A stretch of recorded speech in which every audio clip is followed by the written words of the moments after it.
Uniform civil code bill को आज यानी मंगलवार को उत्तराखंड विधानसभा में पेश किया जाएगा। आज से ही विधानसभा का बजट सत्र शुरू हो रहा है। बजट सत्र के साथ यूसीसी बिल को भी सदन में रखा जाएगा। इससे पहले इस बिल को रविवार को कैबिनेट से पास किया गया था। राज्य के मुख्यमंत्री पुष्कर सिंह धामी पहले ही इसको लेकर सरकार का स्पष्ट रुख रख चुके हैं। अगर यूसीसी पारित हो गया तो राज्यपाल से मंजूरी मिल गई तो उत्तराखंड देश का पहला राज्य बन जाएगा जहाँ समान नागरिक संहिता कानून होगी। यूनिफॉर्म सिविल कोड क्या है? यूनिफॉर्म सिविल कोड यानी सभी नागरिकों के लिए समान नागरिक कानून है। इसका अर्थ यह हुआ कि सभी नागरिकों के लिए धर्म और जाति से ऊपर बढ़कर एक ऐसा कानून लागू होगा। फिलहाल अलग अलग धर्मों के लिए अलग कानून है। ऐसे में असमानता की भावना सामने आती है। यूनिफॉर्म सिविल कोड देश के सभी नागरिकों पर समान लागू होता है, फिर चाहे वो किसी भी धर्म या किसी भी क्षेत्र से संबंधित हो। देश के संविधान में भी इसका उल्लेख है। संविधान के अनुच्छेद 44 में समान नागरिक संहिता का जिक्र किया गया है। उत्तराखंड में यूसीसी से क्या होंगे बदलाव?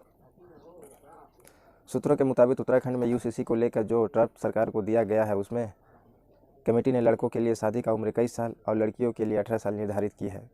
इसके अलावा तलाक के लिए महिला और पुरुष को बराबर अधिकार दिए गए हैं।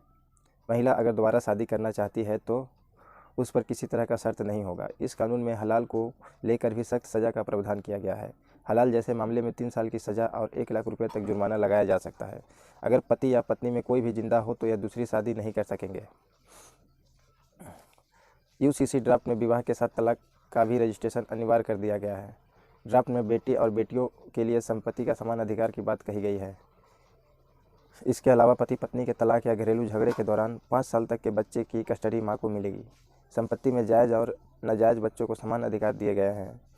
यूनिफॉर्म सिविल कोड में सभी वर्गों के लिए लव इन रिलेशनशिप में रहने के लिए रजिस्ट्रेशन को जरूरी किया जाएगा। इसके लिए पोर्टल बनाया जाएगा जिस पर रजिस्ट्रेशन होगा। ऐसे रिश्ते में रहने वाले लोगों को अपने माता पिता को भी जानकारी देनी होगी। लव इन रिलेशनशिप में रहने के लिए पुलिस से रजिस्ट्रेशन करवाना होगा।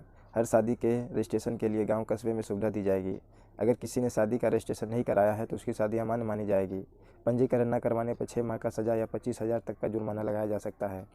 यूसीसी के नए ड्राफ्ट के मुताबिक नौकरीशुदा बेटे की मृत्यु पर पत्नी को मिलने वाले मुआवजे में वृद्ध माता पिता के भरण पोषण की भी जिम्मेदारी दी गई है। अगर पत्नी पूर्ण विवाह करती है तो पति की मौत पर मिलने वाले कॉन्सेशन में माता पिता का भी हिस्सा होगा। पत्नी की मृत्यु होने की स्थिति में उसके माता पिता का सहारा नहीं रहने की स्थिति में उसकी देखरेख की जिम्मेदारी पति पर होगी।